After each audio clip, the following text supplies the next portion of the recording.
Assalamualaikum warahmatullahi wabarakatuh. Alhamdulillah alladzi bini'matihi tatimmus salihat. Segala puji bagi Allah Jalla Jalaluh yang karena nikmatnya kebaikan-kebaikan menjadi sempurna, yang karena rahmatnya niat baik hamba dapat terlaksana. Allahumma ballighna Ramadan, bulan yang dibuka pintu-pintu surga, ditutup pintu-pintu neraka, bulan dibelenggunya setan-setan, dibebaskannya manusia dari azab neraka, bulan yang di dalamnya ada satu malam yang lebih baik dari 1000 bulan. Semoga Allah Jalla Jalaluh memperkenankan kita untuk hidup di bulan itu dan berjuang bersama umat Islam lainnya meraih cinta Allah Azza wa Jalla. Allahumma salli wa sallim ala abdika wa rasulika Sayyidina wa maulana Muhammadin wa ala alihi wa ashabihi ajma'in. Amma ba'd. Tatkala anti keluar dari rumah menuju ke tempat ini, hampir semuanya berpikir dia bisa balik ke rumahnya, melanjutkan kehidupan ini, mendidik anak-anak untuk menjadi lebih baik. Padahal banyak orang yang keluar dari rumahnya dan ternyata tidak pernah balik ke rumahnya kembali. Sebagian kita punya cerita, bahkan dia merajut mimpi untuk 10 tahun ke depan. Dia ingin membina rumah tangga yang indah. Dia ingin memiliki usaha yang menyenangkan. Dia ingin memiliki anak-anak yang lucu, yang kelak besar akan mendoakan kedua orang tuanya. Tapi tidak sedikit yang mati belum menikah. Tidak sedikit yang angan-angannya hampa karena ajal menjemput dia. Beberapa hari lagi kita akan masuk ke bulan Ramadan. Bulan yang kata Rasulullah sallallahu alaihi wasallam, "Atakum Ramadan syahrun mubarak." Telah datang kepada kalian bulan Ramadan, bulan yang penuh dengan berkah.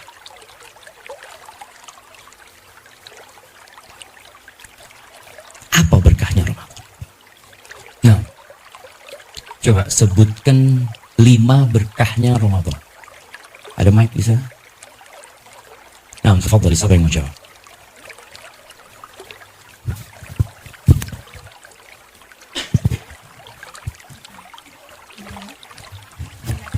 Ada yang mau menjawab 5 berkahnya Ramadan? Yang kelima, bulan penuh pengampunan, untuk bersedekah, berdoa dikabulkan insya Allah, membaca Al-Quran, dan bulan penuh keberkahan. Iya, itu bulan penuh dengan keberkahan. Itu apa aja berkah?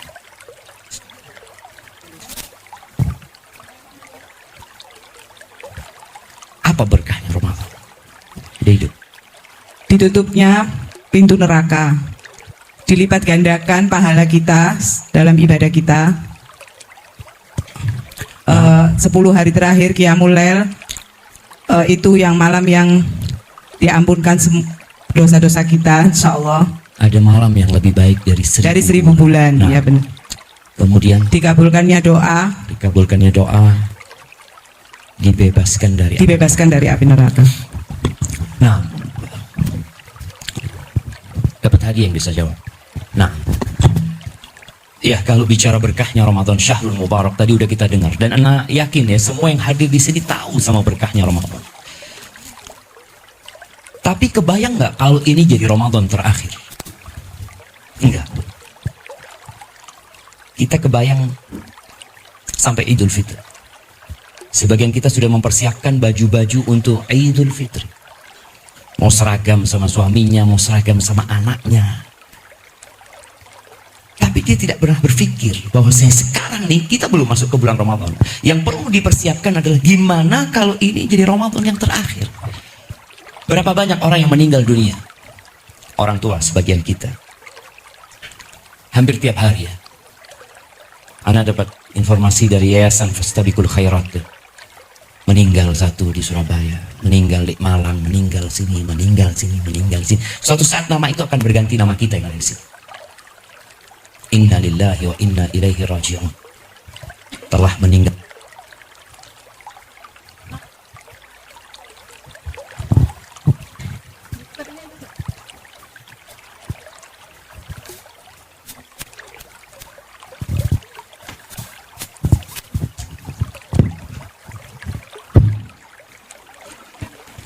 Afwan. Iya. Inna lillahi wa inna ilaihi raji'un. Telah meninggal dunia Maryam binti Yusuf Ba'isa. Mungkin itu sebuah kepastian. Allah Azza wa Jalla mengatakan kepada Nabi kita Muhammad alaihi salatu wasallam, innaka mayitun, engkau Muhammad mati loh, wa innahum mayitun, dan semua mereka akan mati. Jibril pernah berpesan kepada Nabi alaihi salatu wasallam, ish ma syi'ta fa innaka mayit. Hiduplah semaumu. Tapi kita bilang engkau bakal mati. Maka harapannya Ramadan ini jadi lebih baik. Orang kalau tahu dia akan mati 6 bulan lagi, kira-kira apa yang dilakukan? Oh, masih lama Ustaz, 6 bulan lagi. Padahal kematian itu bisa datang bentar lagi. Dan di antara tanda-tanda kiamat itu mautul fuja'ah. Kathratu mautil fuja'ah. Banyak mati mendadak. Kita selalu berpikir orang mati itu yang sakit. Orang mati itu yang sudah tua. Akhir-akhir ini kita melihat orang tua menguburkan anaknya. Kakek menguburkan cucu. Subhanallah. Kita nggak tahu. Wa ma tadri nafsun bi ayyi ardin tamut. Maka kalau bicara, apa yang perlu kita lakukan? Agar Ramadan ini jadi lebih baik, maka menganggap Ramadan ini Ramadan terakhir. Yang perlu dilakukan yang pertama adalah bertaubat. Siapa yang nggak punya dosa angkat tangan? Nah, kita kasih hadiah. Jangan kita merasa sudah baik. Kita tuh sering nyalahkan orang lain. Dalam kehidupan ini pula, kalau mungkin seorang istri suka menyalahkan suaminya, seorang suami suka nyalahkan istrinya, seorang bapak nyalahkan anaknya, anak nyalahkan orang tuanya. Padahal kata Nabi SAW, kullu bani Adam khata. Nggak perlu kita sibuk mencari kesalahan orang. Nah, dari tadi sampai sekarang, siapa yang nggak berbuat dosa? Mungkin sebagian kita merasa enggak sih, nggak ada dosa yang kurang. Padahal ada dosa hati. Dia mungkin hasad sama saudara. Dia mungkin iri dan dengki. Dia mungkin suudzon. Mungkin juga dia suudzon kepada pencipta langit dan bumi. Dia merasa kenapa hidupku susah kayak gini. Kenapa fulana lebih baik kepada fulana. Kau nggak pernah tahu bahwasanya Allah itu ketika cinta sama hambanya bukan dikasih harta, bukan dikasih sehat. Apa tanda cinta Allah sama hambanya? Dikasih bala. Idza ahabballahu 'abdan ibtalah. Kalau Allah cinta sama hambanya, Allah kasih bala. Bagaimana Allah jadikan Nabi Musa menggembala kambing 10 tahun. Dan Allah jadikan Fir'aun berkuasa 100 tahun.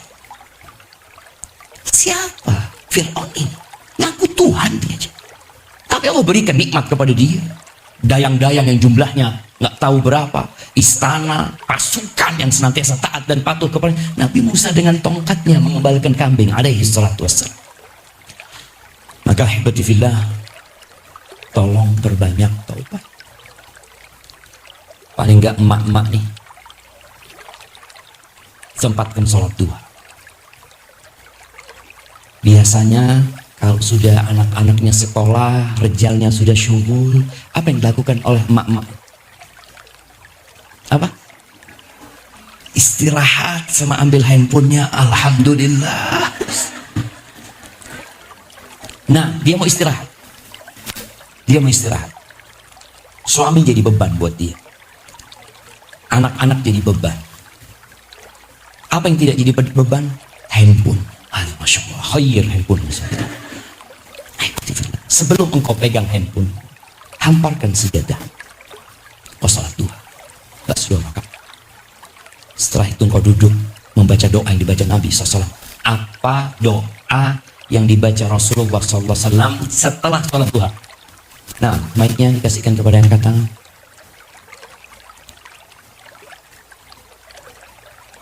Hilang mic-nya.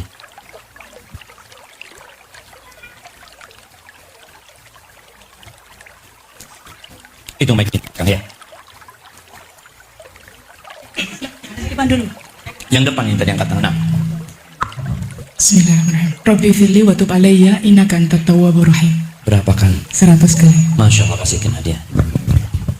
Taib, siapa yang mau mengartikan doanya tadi? Tadi yang angkat tangan di belakang. Sebutkan. Itu mic-nya. Nah, tafadhali. Artinya, ya Allah ampunilah aku dan terimalah taubatku. Sesungguhnya engkau maha penerima taubat lagi maha penyayang. Masya Allah, barakallahu fiik. 100 kali bayangin. Rabbi firli wa tub alayya innaka antat tawwabur rahim. Rabbi firli wa tub alayya innaka antat tawwabur rahim. Kalau kita membiasakan baca ini, lihat perubahan hidup kita. Tapi biasanya kita ngamalkan paling lama 3 hari. Habis itu lupa lagi. Padahal ini modal untuk menguatkan hati. Kenapa ada orang yang Ramadannya sama aja kayak tahun lalu? Tahun sebelumnya sama seperti tahun sebelumnya lagi. Nggak ada perubahan di diri dia. Hatinya lemah. Karena banyak dosa. Maka tolong nasihat Ana mulai hari ini kalau masih ada waktu duha. Besok sampai selesai Ramadan. Jangan tinggalkan ucapan Rabbighfirli wa tub alayya innaka antat tawwabur rahim 100 marrah. Kalau Rasulullah SAW saja membaca dan beliau mengatakan ayuhan nas tubu ilallah wastaghfiru, wahai umat manusia. Panggilan ini ditujukan kepada siapa? Kepada siapa jemaah? Abu Bakar, Umar, Utsman, Ali, sahabat-sahabat yang dijamin masuk surga. Generasi terbaik umat ini yang Allah mengatakan radhiyallahu anhum. Allah ridho sama mereka. Ternyata Nabi SAW mengatakan kepada mereka, tubu ilallah wastaghfiru, bertobatlah kalian, beristighfarlah. Fa inni atubu ilallah wastaghfiru fil yaum akthar min 70 marrah. Aku itu sehari istighfarku, tobatku lebih daripada 70 kali. Kok kita yang banyak dosanya merasa sudah baik? Ada sebuah doa yang tahu kasih 3 hadiah. Nah, doa ini adalah doa yang dipinta oleh Abu Bakar As-Siddiq radhiyallahu anhu. Dia mengatakan kepada Rasulullah SAW, ya Rasulullah, alimni du'aan aqra'uhu fi salati. Wahai Rasulullah, ajarkan kepada aku doa yang aku baca pada sholat. Abu Bakar minta doa. Biasanya kalau kita minta doa, minta apa? Ustaz, doanya Ustaz, mudah-mudahan cetek jodohnya Ustaz, dan cepat punya anak, urusan dunia. Nih, apa doa yang diajarkan Nabi SAW kepada Abu Bakar? Ya, sebelah sana ada yang angkat tangan. Pojok depan situ.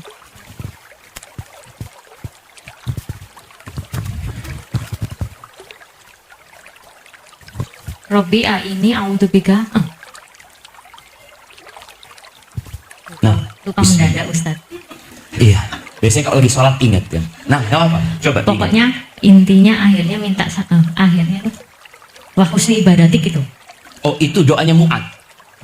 Allahumma a'inni ala dzikrika wa syukrika wa husni, doanya Mu'ad. Doanya Abu Bakar. Nah, Allahumma inni dolamtu nafsi dulman katsira wa ma lam yaghfirud dunuba illa anta faghfirli maghfiratan min indika warhamni innaka antal ghafurur rahim. 1 hadiahnya karena nyontek.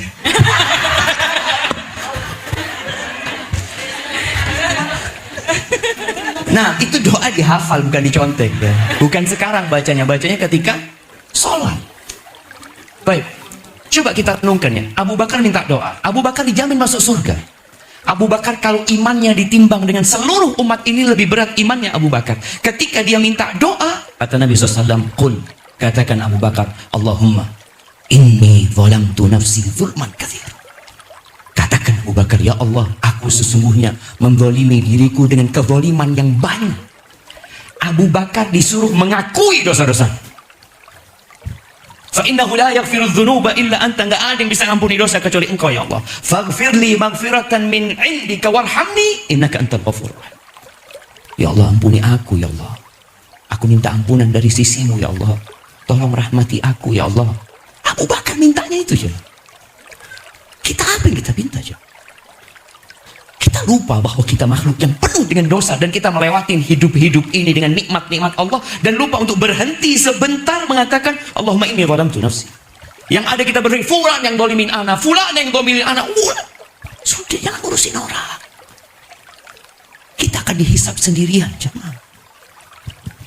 La aba wala ummi wala suami wala anak, akan dikatakan kepada kita, Iqra kitabak. Engkau baca kitab. Baca. Kafa bi nafsika al-yawma 'alaika hasiba. Cukup engkau menghisap dirimu sendiri. Tapi kalau kita dalam hidup ini suka nyalahkan orang lain dan kita merasa sudah baik dan sudah benar, sengsara kita pada hari kiamat. Maka segera bertobat. Mungkin sebagian kita jauh dari dosa besar atau nggak tahu mana dosa besar. Jangan meremehkan dosa-dosa kecil. Dosa kecil itu gunung yang besar hanya tumpukan kerikil yang kecil-kecil. Maka jangan sampai dosa-dosa yang kita remehkan, mungkin dosa telinga kita, dosa mata kita,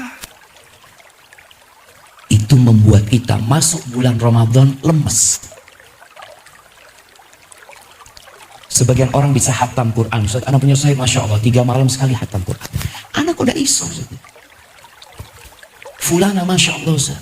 Fulana ini nggak ada kerjaan rumah. Dia punya pembantu 3. Tapi kenapa Fulana nggak bisa hatam Quran? Sedangkan pembantunya hatam Quran. Ada apa aja? Nikmatani maghbunun fihima katsirun minan nas. Ada 2 nikmat yang banyak kita lalai mensyukuri nikmat itu. As-sihhatu wal faragh. Sehat dan waktu luang. Ana dulu selalu berpikir, jadi orang kaya tuh enak. Karena punya waktu untuk beribadah lebih banyak. Tapi ternyata enggak juga. Ketika melihat saf pertama di masjid, ternyata orang miskin.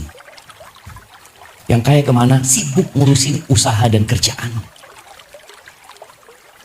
Maka tolong perbanyak taubat, karena yang membuat lemah untuk melakukan ketaatan itu dosa-dosa.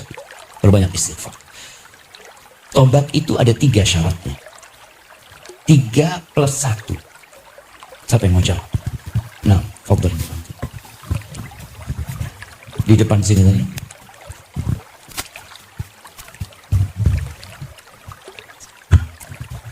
Pertama, memohon ampun pada Allah. Kedua, mengakui dosa tersebut. Ketiga, bertekad untuk tidak mengulanginya lagi. Yang plus 1, jika berhubungan dengan manusia harus meminta ridhonya. Boleh. Nah, berapa kali taubat? Tidak terbatas. Masya Allah. Jemaah yang pertama itu mengakui menyesali. Karena ada orang mengaku tapi bangga sama dosanya. Dia cerita, dulu kita orang kayak gini, dulu kita. Subhanallah. Kalau dosa itu tersembunyi, nggak ada yang tahu, cukup antara engkau sama Allah Azza wa Jalla. Seorang wanita, seorang istri yang berzina, ketika dia bertobat, apa perlu ngasih tahu suaminya? Hamil dari perzinahan itu. Apa yang mau jawab? Iya, sebelah kiri dari tadi regut kayaknya. Nah, kasih sebelah kiri.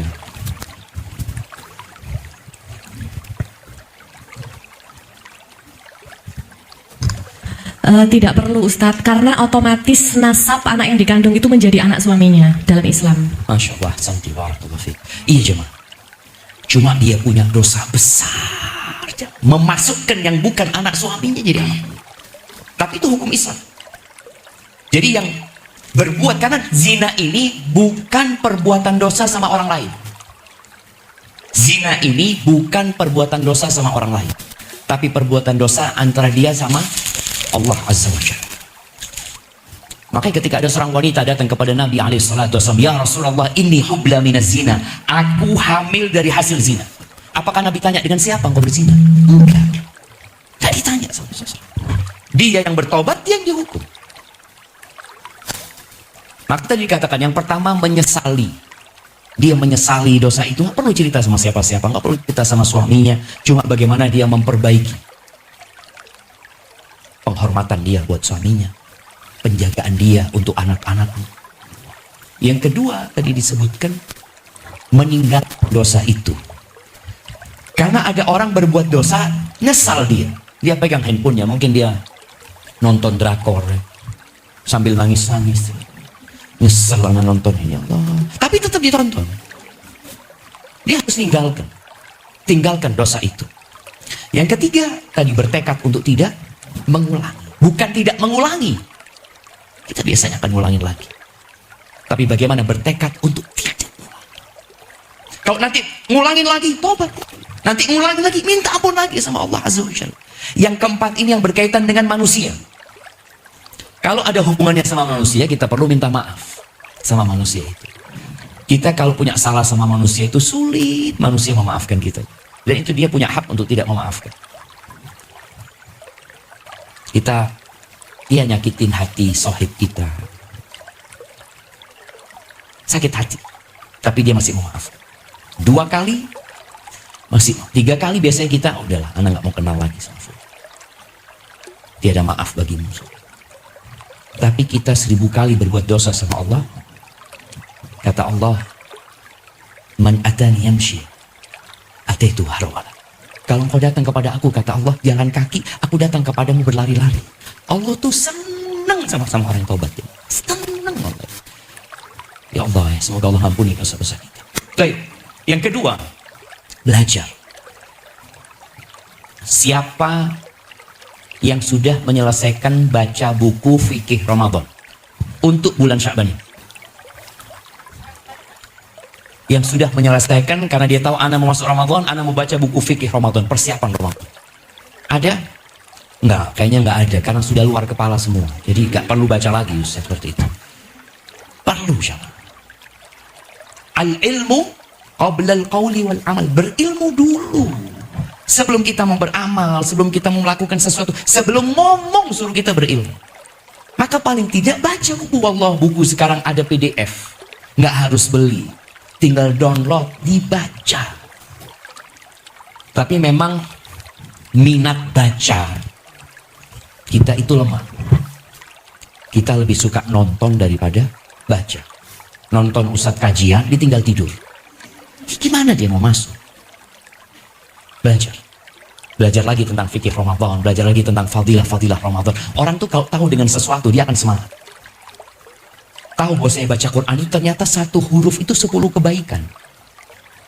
1 ayat itu lebih baik daripada seekor onta. Quran itu akan datang memberikan syafaat kepada kita. Quran ini yang akan mendampingi kita sampai ke surga. Amalan-amalan lain mungkin tidak seperti Quran. Ketika di kuburan, Quran datang memberikan syafaat. Ketika keluar dari kuburannya, Quran ini menyambut kita. Wajah orang yang pucat ya. Tanya, kau siapa? Kata dia. Engkau lupa sama aku, Quranmu yang kau baca. Subhanallah. Ketika melewati sirat, dia datang memberikan syafaat. Gimana dia nggak jatuh ke neraka jahanam? Ketika masuk surga lagi datang nih Quran, dikatakan kepada dia, Iqra warqa warattil kama kunta turattilu fid dunya. Engkau baca tuh Quran, naik derajatmu, tartilkan Quranmu. Sesungguhnya kedudukanmu di surga di akhir ayat yang engkau baca. Terus kita malas baca. Imam Syafi'i rahimahullahu ta'ala bulan Ramadan 60 kali hatam Quran. Kita mau sekali, ya Allah, gak sampai. Karena kita gak tadi, boleh jadi karena dosa yang menyebabkan kita malas, boleh jadi karena kita memang gak meyakini fadilah yang ada dalam membaca Al-Quran. Maka belajar. Kemudian bayar utang. Ada yang masih punya utang? Sudah lunas semua. Ingat, kadangkala sekarang sudah lunas karena sudah zuat, sudah punya suami, punya anak, tapi waktu SMA kok nggak bayar utang. Ingat. Waktu kuliah engkau nggak bayar hutang. Dicatat sama Allah. Sejak engkau balik, engkau nggak puasa. Biasanya perempuan ini Masya Allah, Ramadan puasa, tapi utang dia ketika datang bulan, males dia untuk membayarnya. Karena dia harus membayar di saat orang-orang nggak puasa. Berat buat dia. Maka tolong utangnya dilunasi. Kemudian niat memang mau memakmurkan Ramadan ini dengan amal soleh.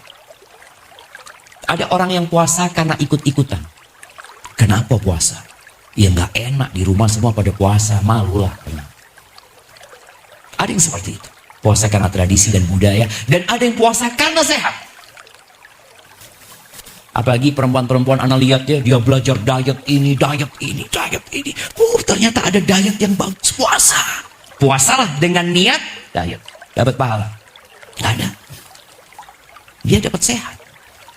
Rasulullah SAW mengatakan, man sama Ramadhana imanan wahtisaban ghufira lahu ma taqaddama min dhanbi. Barang siapa yang berpuasa di bulan Ramadan karena iman, bukan karena ikut-ikutan, bukan karena tradisi dan budaya, bukan karena dia keluar semua puasa, bukan, wahtisaban, dan karena berharap pahala kepada Allah Azza wa Jalla, dosa-dosa dia yang lalu diampuni. Setelah niatnya benar, tolong dijaga amalannya. Ada seorang umi ya, ketika masuk bulan Ramadan, TV di rumah sama uminya dibalik. Ini di masa belum handphone, TV-nya dibalik sama uminya. Anak-anaknya tanya, kenapa Mi? Kata dia, Ramadan ini banyak acara-acara yang zen-zen Mi, kata dia.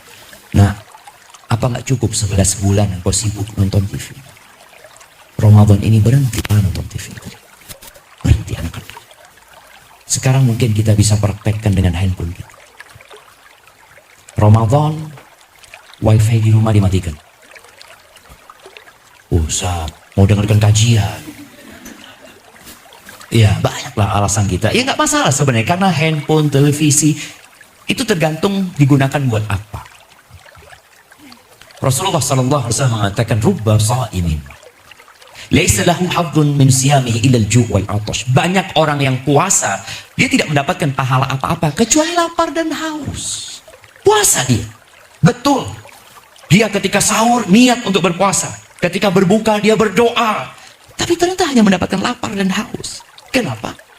Nggak jaga lisannya, nggak jaga matanya. Bayangkan, berdusta itu dosa sebelum Ramadan. Ghibah itu dosa besar, dosa kecil? Dosa besar. Sebelum Ramadan, dosa nggak? Dosa. Masuk bulan Ramadan, yang halal dia tinggalkan, minum tidak, makan tidak, tapi ngomongin orang tetap dia lakukan. Man lam yada qawla zur wal jahla wal amala bi falaysa lillahi hajatun fi an yada'a ta'amahu wa syarabahu. Barang siapa yang ketika berpuasa dia tidak meninggalkan ucapan dusta, ucapan palsu, perbuatan-perbuatan bodoh, ya Allah nggak butuh dengan puasa dia. Nggak butuh dia meninggalkan makan dan minum. Karena sejatinya Ramadan hadir untuk menempa kita meninggalkan yang haram. Seorang suami di siang hari bulan Ramadan, wah akbar jemaah,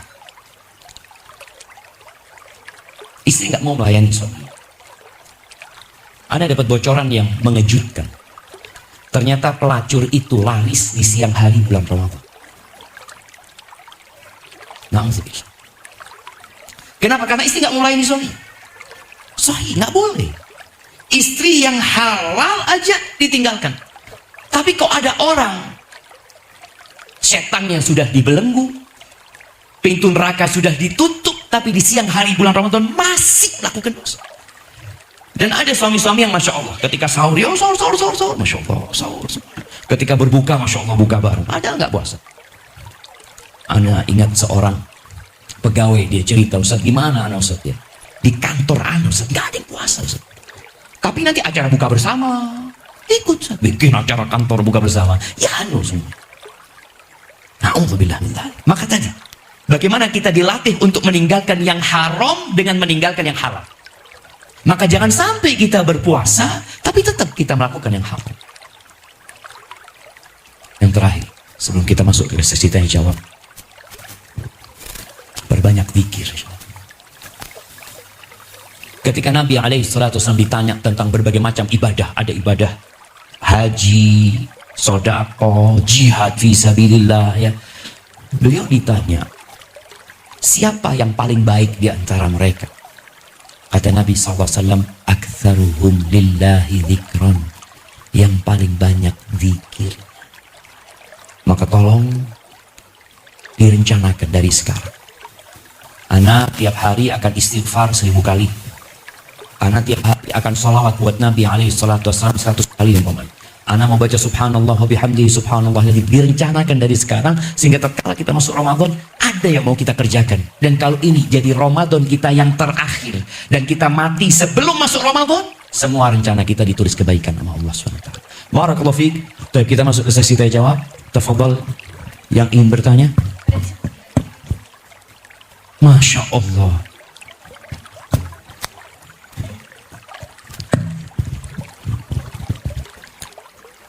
Ustaz, saat kita sedang dalam keadaan berpuasa, kita lebih aware untuk tidak ghibah. Namun saat sudah berbuka, ghibah menjadi sering terjadi secara sadar maupun nggak sadar. Terkadang kita sudah berupaya menahan diri dan menjauhi ghibah, terutama saat orang lain yang memulainya, karena hal itu di luar kontrol kita sebagai manusia.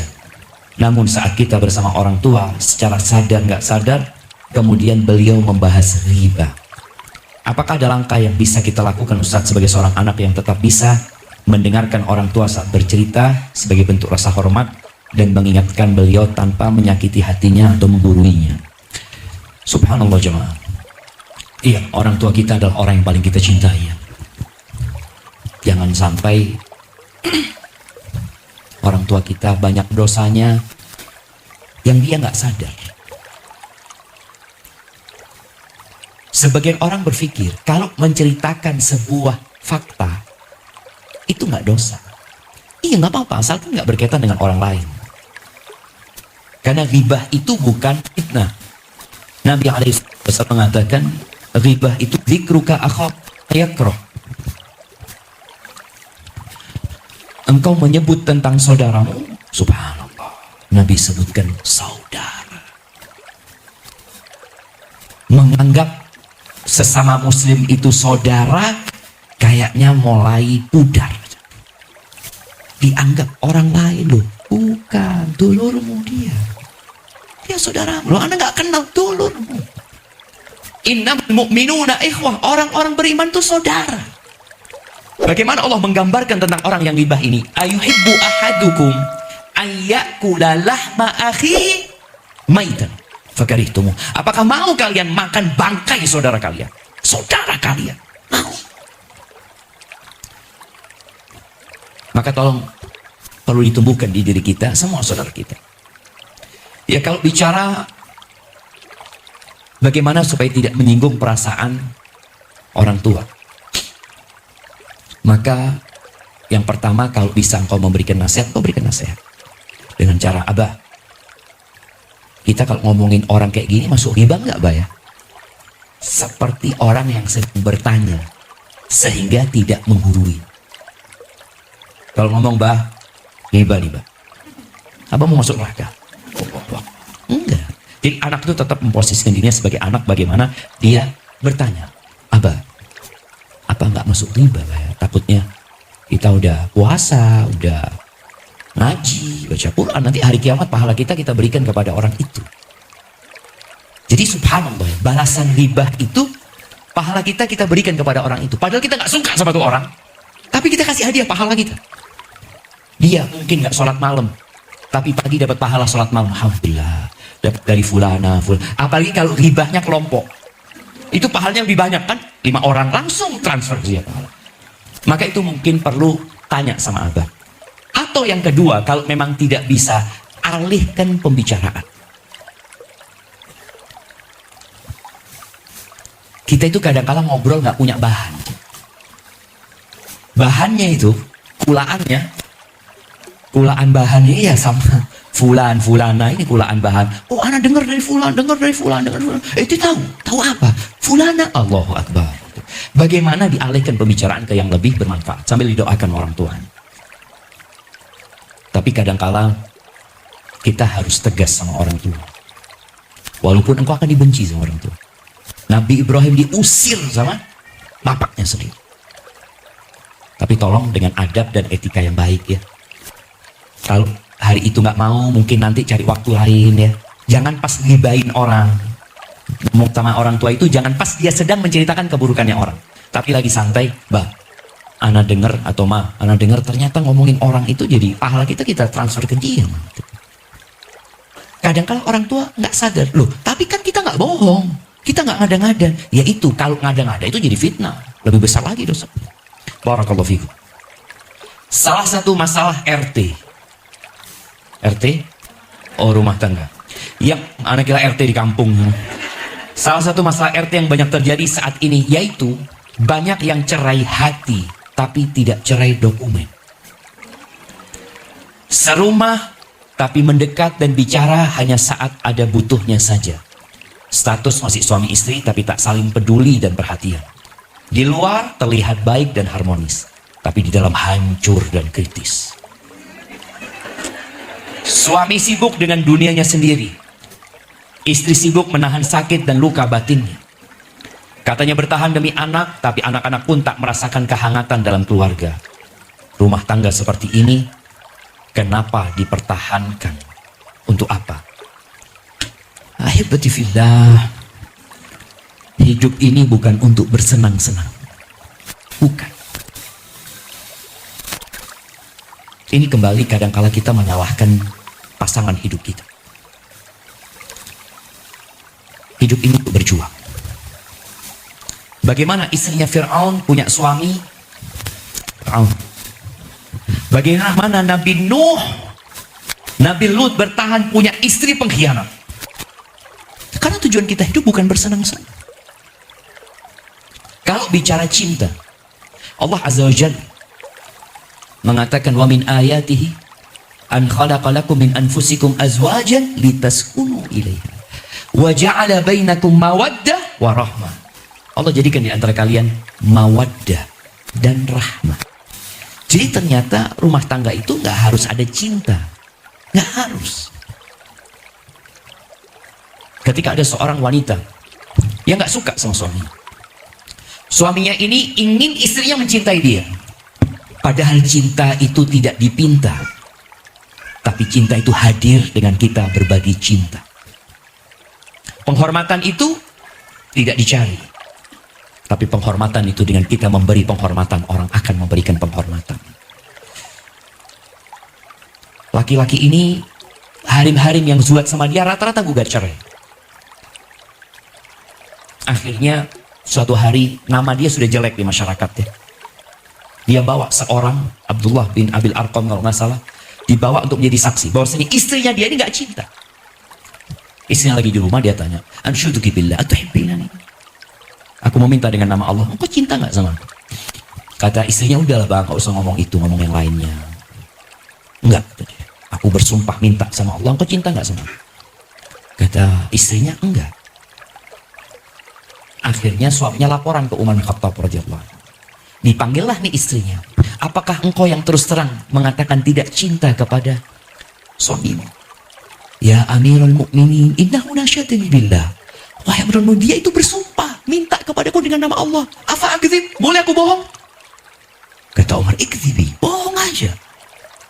Ini termasuk bohong yang diperbolehkan. Antara suami istri, nanti ditanya sama suaminya, engkau cinta sama aku? Wallah bang, gak pernah kebayang anak mau berpisah dengan engkau bang. Jadi bohong itu boleh dalam urusan ini ya, dalam urusan cinta, kasih sayang ini itu. Sang istri mengatakan, ya Allah bang, kalau engkau keluar rumah bang, ya Allah kapan datang? Padahal nggak kepingin datang kan jemaah. Kalau bisa tabrakan di jalan sana nggak balik lagi suaminya. Mungkin ada mungkin istri-istri yang merasa suaminya, Allah na'udzubillah ya. Umar bin Khattab mengatakan, fa inna aqallal buyut allati tubna 'alal hubb. Sedikit rumah tangga yang dibangun di atas cinta itu sedikit. Cuma karena sering nonton drakor, Kayaknya harat semua itu jangan. Nah, sedikit rumah. Terus kenapa orang mempertahankan rumah tangganya? Walakinnan nas yata'amaluna bil islami wal ihsan. Tapi orang-orang mempertahankan rumah tangga karena mereka diciptakan untuk mengabdi kepada Allah Azza wa Jalla. Mereka bermuamalah atas dasar Islam dan perintah untuk berbuat baik. Kita kepada anjing disuruh berbuat baik. Bahkan seorang pelacur memberi minum seekor anjing, diampuni dosanya, dimasukkan ke surga. Suamimu ana rasa nggak lebih parah daripada anjing. Nah, cuma artinya tolong itu loh. Mempertahankan rumah tangga itu hanya saja seorang istri ini. Kalau tadi dikatakan suaminya sibuk dengan dunianya sendiri, mungkin engkau belum menciptakan dunia yang dia sukai di rumah itu. Banyak hari-hari ini kalau suaminya datang, kok telat bang? Dari mana bang? Nganu apa? Sama siapa? Ngobrolin apa? Loh, kayak pegawai pajak aja. Gimana suami dapat hari kayak gini? Astagfirullahaladzim. Maka tolong ketika suaminya datang, bukakan pintu, jangan pernah tanya dari mana. Tanya mau apa bang? Kayaknya capek nih bang. Fadol siapkan makan, minum. Kalau bisa kasih buku menu, Fadol bang. Kenapa Rejal itu lebih suka di warung, di restoran daripada di rumah? Karena dilayani, datang ya. Ahlan, Fadol silahkan. Pernah ada orang ke warung ditanya, dari mana bapak? Gak datang lagi dia kalau ditanya dari mana. Tapi ditanya mau apa? Jadi perempuan itu bisa. Allah berikan kemampuan kepada wanita ini untuk menundukkan suami. Ada cerita seorang wanita yang datang kepada seorang guru ya, dia mengatakan, aku ini kok ribut terus sama suami ya, macam-macam lah dia katakan itu. Oke, kalau engkau ingin suamimu baik sama engkau, hidupmu harmonis sama engkau, tolong kau datangkan 3 helai kumisnya singa. Loh, di mana? Ya sudah, engkau mau nggak? Karena dia kepingin rumah tangganya harmonis, kepingin ada cinta dan kasih sayang. Akhirnya dia datang ke kebun binatang. Tiap hari dia kasih makan itu singa, minta izin sampai singanya itu kenal. Ketika singa itu tidur digunting, dibawa itu kepada gurunya. Ini kata dia, kata gurunya, ya Allah, singa aja engkau bisa tundukkan, masa suamimu nggak bisa, kata dia. Jadi masalahnya kadang-kala memang nggak mau. Dia merasa, suamiku nggak baik ini itu. Bagaimana kau menjadikan dia baik? Itu. Apalagi Allah katakan, kesian demi anak-anak mau mempertahankan rumah tangga. Bisa, bisa. Jadi jangan mengatakan, ya kayaknya nggak mungkin sudah Ustaz. Umar bin Khattab itu pernah mau membunuh Rasulullah SAW. Bagaimana dia berubah menjadi orang nomor 2 setelah Abu Bakar Siddiq. Ada juga cerita seorang wanita yang dia mengatakan, anak 6 tahun sabar menghadapi suami. Tapi dalam 6 tahun ini, kadang-kadang ada seorang yang anak 17 tahun Ustaz. Ada Rejal ini. Kalau bisa anak kembalikan ke orang tuanya tak balik, no Ustaz. Nah, apa gitu loh. Kadang-kala dia bertahan tapi dia tidak memperbaiki. Dia tidak memperbaiki. Dia bertahan, dia memuliakan suaminya, dia menghargai suaminya, dia memberikan perhatian. Jadi subhanallah jemaah, di antara ciri-ciri wanita penghuni surga itu yang suka minta maaf sama suami. Loh Ustaz, anak tidak salah. Bukan urusan kau salah atau tidak salah. Salah aja berat minta maaf. Muter-muter. Engkau minta maaf. Datang ke suamimu, kata Nabi SAW, perempuan itu kalau dizolimi sama suaminya, atau dia menzolimi suaminya, dia datang. Ini wanita penghuni surga ya. Dia datang kepada Rijalnya, dia letakkan tangannya, dia mengatakan, bang, la adzuku bihumdin hatta tarda. Aku gak akan memejamkan mata sampai kau ridho. Bisa mengatakan. Ya, Ustaz, lorong hati Anda suruh minta maaf. Na'udzubillah, Anda wes. Kadang-kadang diem-dieman jamaah ya. Baik. Sambil didoakan suaminya. Ustaz, bagaimana jika ada orang yang diberi amanah curhatan supaya tidak menyesakkan dada dan sudah diamanati untuk jangan cerita ke siapa-siapa karena terkait persoalan rumah tangga. Ternyata cerita itu sama yang diamanai malah dijadikan rahasia umum dan konsumsi publik yang justru memperumit situasi dalam rumah tangga dan malah berujung pada perceraian. Kemana seharusnya kami curhat? Iya jemaah, gini. Di antara tanda-tanda orang munafik itu kalau dikasih amanat dia berkhianat. Dan Rasul SAW mengatakan, idza haddatsa ahadukum akhahu tsumma iltafat. Kalau seorang ngomong sama temannya, kemudian dia noleh, fa'lam annahu amanah. Kata Nabi SAW, ketahui itu amanah. Dia nggak ngomong ini rahasia, tapi dia waktu ngomong noleh, itu amanah. Dan harus dijaga. Dan tadi, orang itu butuh teman curhat. hanya untuk mengurangi beban di hatinya. Iya, dia curhat sama Allah Azza wa Jalla, tapi dia mungkin mau cerita sama seseorang agar orang itu bisa memberikan solusi. Maka ceritalah kepada seorang yang mencintaimu, bukan yang engkau cintai. Ada perbedaan. Kita cinta sama orang, belum tentu orang itu cinta sama kita. Kita kan anak punya sahabat, iya engkau menganggap dia sahabat. Tapi apakah dia menganggapmu sahabat? Belum tentu. Maka ceritakan kepada orang yang mencintaimu. Kalau nggak dapat, ceritakan kepada orang yang memberikan solusi. Kepada ustazah atau siapa. Ceritakan kepada dia. Ada seorang yang cerita rahasia dia kepada sohibnya. Dia ceritakan dari A sampai Z. Terus dia tanya, antum dengar? Katanya, enggak, anak nggak dengar. Selesai. Ada manusia-manusia yang hati mereka jadi kuburan buat rahasia, saudara. Rahasia itu masuk ke hatinya, dia tutup. Engkau dengar? Enggak. Habis. Jadilah orang-orang seperti itu. Jadi orang kalau mau curhat, fadl, ngomong sama. Cerita sama. Udah selesai, sudah. Mudah-mudahan Allah mudahkan urusan. Sudah, kita mau nggak dengar tadi. Cuma kita, ketika ada orang memberikan rahasia kepada kita, kita punya bahan. Oh ini, Allah jangan hati-hati, amanah jangan. Dan buat yang punya masalah, jangan cerita sama orang tua. Karena orang tua terlalu cinta sama anaknya. Masalah yang seharusnya ada solusi, kalau sampai ke orang tua nggak ada solusi. Abahnya akan ngomong, sudah nak, engkau pisah sudah. Rumah mana yang nggak ada masalah? Di rumah Nabi SAW piringnya pun pecah. Aisyah ngangkat suara di atas Rasul SAW. Abu Bakar datang sebagai orang tua dan sebagai mertua buat Nabi SAW. Dia mau memberikan pelajaran kepada Aisyah, tapi Nabi datang mengatakan jangan. Maka engkau harus memilih orang yang mencintaimu atau seorang ustadz-ustadzah yang dapat mendengarkanmu. Ya setelah itu selesai, terkubur di tempat dia. Afwan Ustaz, mau bertanya, hidayah dijemput atau ditunggu? Ada orang yang saat ditanya, kok nggak pakai jilbab, kenapa nggak sholat? Jawabnya, karena belum dapat hidayah. Apakah hidayah ditunggu datangnya baru kita jadi soleh atau kita jemput? Bagaimana caranya? Ahibati fillah, Allah nggak kirim malaikat ya untuk ngajak orang sholli. Ya sholli, tidak ada. Allah itu kirim Rasul SAW yang menyampaikan agama ini. Dan Allah mengatakan, wa ma 'alaika illal balagh. Tugasmu hanya menyampaikan. Paman Nabi nggak dapat hidayah. Padahal pamannya Abu Talib yang mendampingi Nabi SAW sejak ditinggal sama kakeknya sampai jadi Rasul. Pamannya itu pasang badan buat keponakannya. Tapi Allah tidak berikan hidayah. Kenapa? Padahal hidayah sudah disampaikan. Ada penghalang-penghalang hidayah. Jadi kalau bicara apakah hidayah itu dijemput atau dia datang, hidayah itu datang, cuma kita nggak mau terima. Ada orang ditanya, kenapa belum berangkat haji? Belum dipanggil Ustaz. Loh, Nabi Ibrahim dari dulu sudah manggil. Engkau cuma nggak dengar. Iya. Jadi kalau bicara hidayah itu dijemput, kita itu menjemput hidayah, dan sejatinya hidayah itu udah datang sama kita. Cuma kita nggak terima. Apa penyebab kita tidak terima? Yang pertama, sombong. Sombong itu batarul haqqi wa ghamtun nas. Sombong itu menolak kebenaran dan meremehkan orang.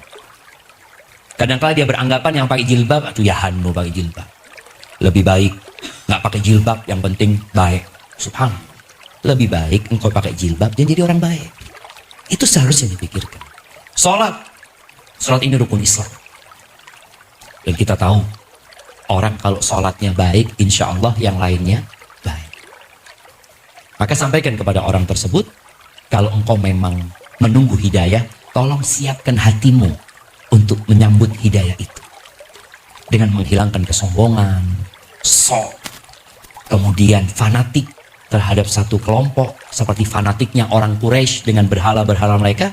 Kalau ditanya, kenapa engkau nyembah berhala-berhala itu? Dari dulu nenek moyang kita kayak gitu. Itu sulit mereka akan menerima hidayah. Sambil disuruh berdoa, mohon kepada Allah Azza wa Jalla. Bagaimana sikap seorang istri yang mempunyai suami dengan kondisi ekonomi pas-pasan? Bahkan untuk saat ini, sedang bermasalah secara finansial. Tapi suami masih tetap menafkahi ibunya. Padahal si ibu masih punya suami. Ayah tiri suami saya yang masih bekerja. Nafkah suami untuk siapa? Khawatir suami saya yang berniat berbakti malah menzalimin anak istri. Untuk nafkah yang lebih diutamakan istri apa ibu? Kenapa? Apa yang menjawab? Kasih mic nih. Kenapa? Nah,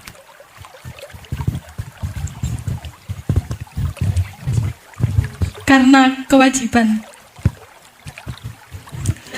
ya berbakti kan kewajiban juga. Kenapa kok istri dulu? Pertanyaan kenapa kok istri dulu? Sama, berbakti kewajiban. Karena dalam Islam, jika seorang wanita telah menjadi seorang istri, tanggung jawabnya lepas 100% menjadi tanggung jawab seorang suami. Barakallahu fiik. Betul. Iya. Jadi ketika seorang laki-laki mengambil itu anak perempuan, dan ini jamaah mungkin sekarang ada yang belum jadi ibu, atau mungkin ada yang sudah menjadi mertua, dia punya menantu. Ketika itu anak perempuan diambil dari orang tuanya, dan sang suami mengatakan gabil tu nikaha wa tazwijaha bil mahril madhkur, itu beralih. Dan di sini para wanita juga harus tahu surga dan neraka itu suaminya.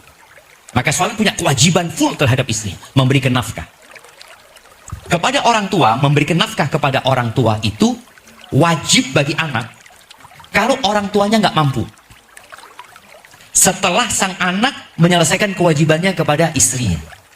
Ini nafkah ya. Maka kalau bicara nafkah itu ya masalah kebutuhan, bukan kemauan. Ketika sang suami sudah memberikan kepada istrinya sandang, pangan, papan, sang suami punya rezeki, dia belikan mobil buat orang tuanya, istrinya nggak dibelikan mobil, zalim nggak suaminya? Kenapa nggak? Karena nafkahnya udah dikasih. Jadi kewajibannya sudah. Semua kebutuhan istri dia penuhi. Tapi kalau kesenangan suami lebih mendahulukan ibunya, nggak apa-apa. Dia punya rezeki, dia beli gelang emas, dia berikan ke ibunya dulu, umahin. Apakah sang suami mendolimin istrinya? Tidak. Karena perhiasan itu bukan termasuk nafkah wajib ya. Seperti itu. Kecuali suaminya kepingin istrinya cantik, ya sudah, belikan gitu loh yang dibutuhkan sama dia. Cuma kalau tadi disebutkan, kadangkala suami ini lupa. Dia berpikir, aku harus berbakti sama orang tua. Iya, engkau wajib berbakti sama orang tua, tapi engkau wajib memberikan nafkah kepada istri dan anak-anak. Ini sepakat ya, semua madhab kalau bicara mana yang lebih diutamakan, nafkah buat istri atau nafkah buat orang tua. Nafkah artinya sang suami hanya punya buat dimakan, maka istri anak-anak. Ketika dia nggak mampu, anak nggak mampu, ya udah kau cerai. Itu anaknya orang.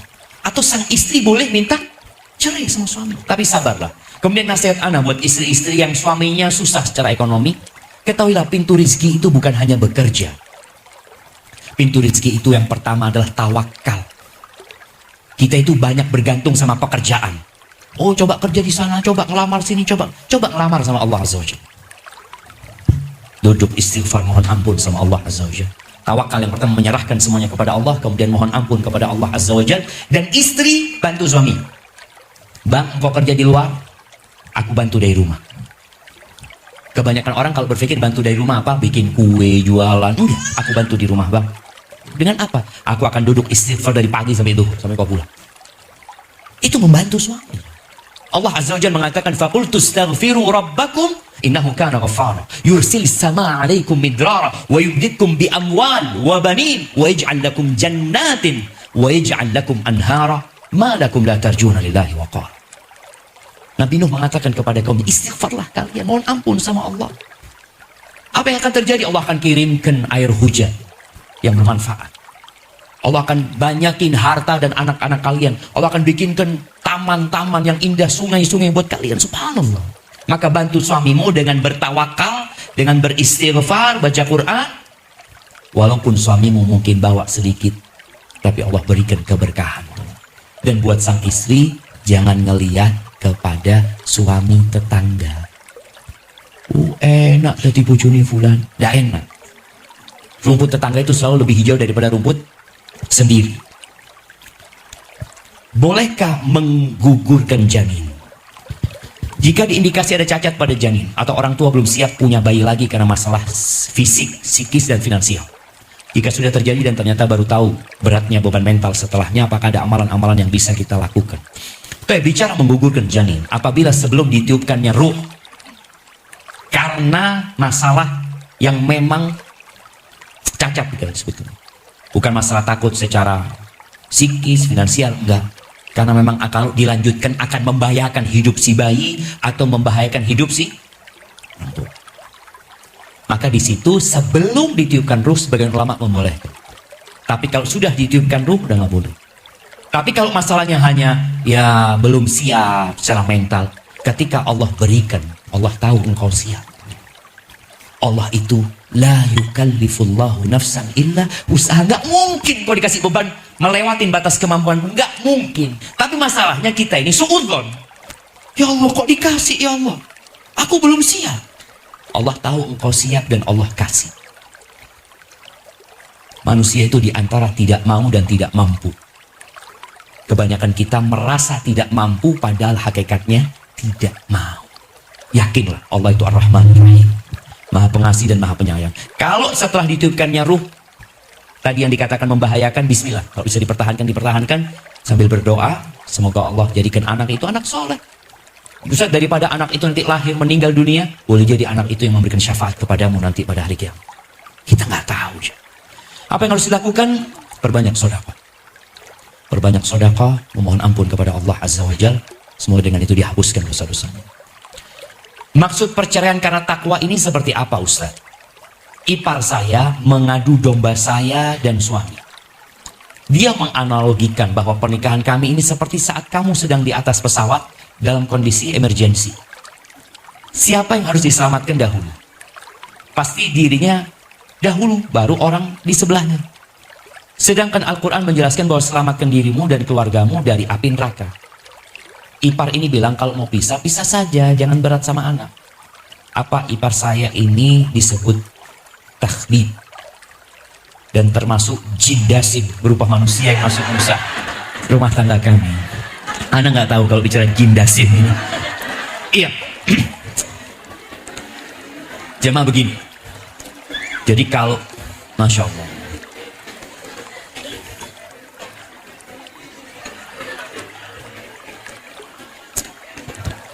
jemaah rahimakumullah, kalau ada saudara kita yang punya masalah, jadilah engkau duta kebaikan. Jangan mengatakan udah pisah aja.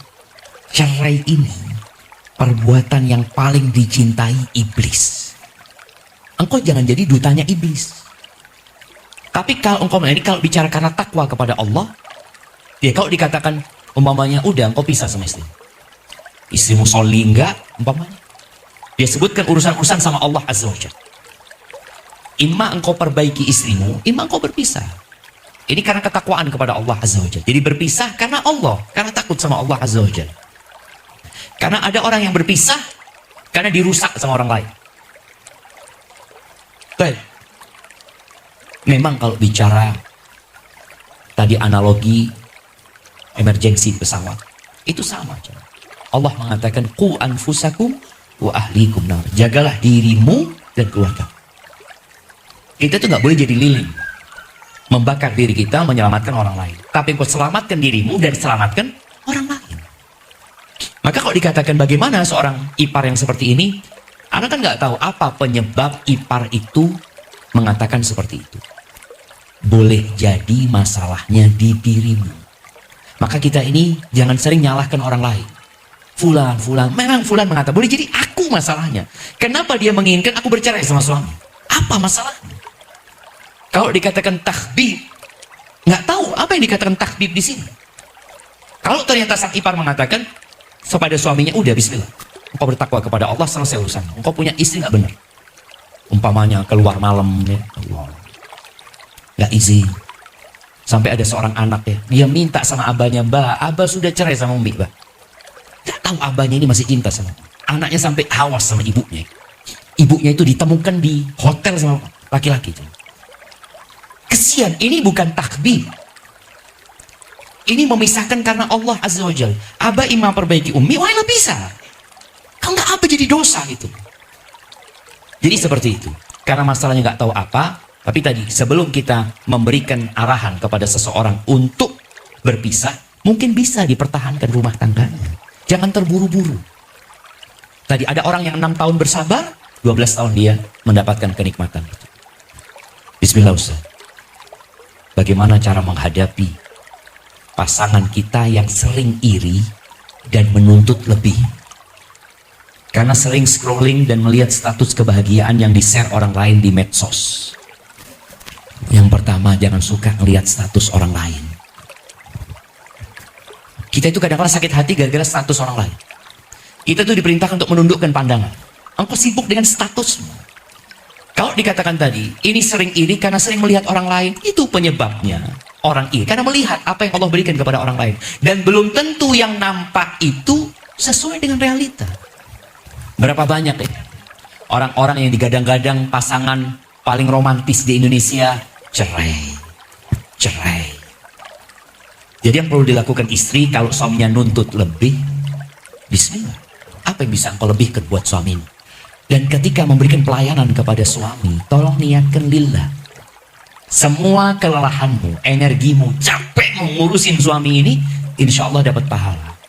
Tapi kalau engkau melihat suami berlebih-lebihan, akhirnya engkau malas. Bertakwalah kepada Allah sesuai dengan kemampuanmu. Insya Allah rumah tanggamu dijaga sama Allah SWT. Ada oknum suami, ini melaporkan suaminya saja.